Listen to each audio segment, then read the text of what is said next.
আচ্ছা আচ্ছা, পঙ্কজদার থেকে আগে আমি পারমিশন নেবো, তারপর একদম অ্যালাউড। হ্যাঁ, কারণ ওনার আহ্বানে এসেছি আজকে, আমি ওনার কাছ থেকে পারমিশন নিতেই হবে আমার। আর একদমই, আর আমি জানি আমাদের টিএমসি মানে তৃণমূল সরকার সব সময় আমাদের আর্টিস্টদের পাশে থাকেন, ওই জন্যই আমরাও দৌড়ে দৌড়ে আসি আপনাদের কাছে প্রচারের জন্য বা সবার জন্য, আপনাদের জন্য। তো ঠিক আছে, একটা লাইন আমি গাইবো, আগেই বলে দিচ্ছি গায়িকা নই কিন্তু নায়িকা, আর এখানে কোনো মিউজিক নেই, কিছু নেই, খালি গলায় গাইবো মাইক ধরে। সাহস হচ্ছে আপনাদের জন্যই, কারণ আপনাদের ভালোবাসাই আমার সবকিছু, আপনাদের জন্যই আজকে আমি এখানে।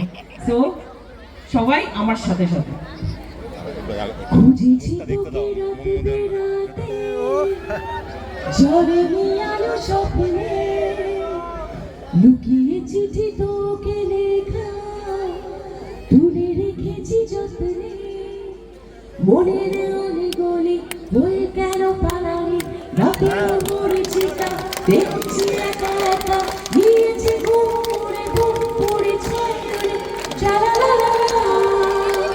ও। Thank you. আর এবার আমি যেটা কথা দিয়ে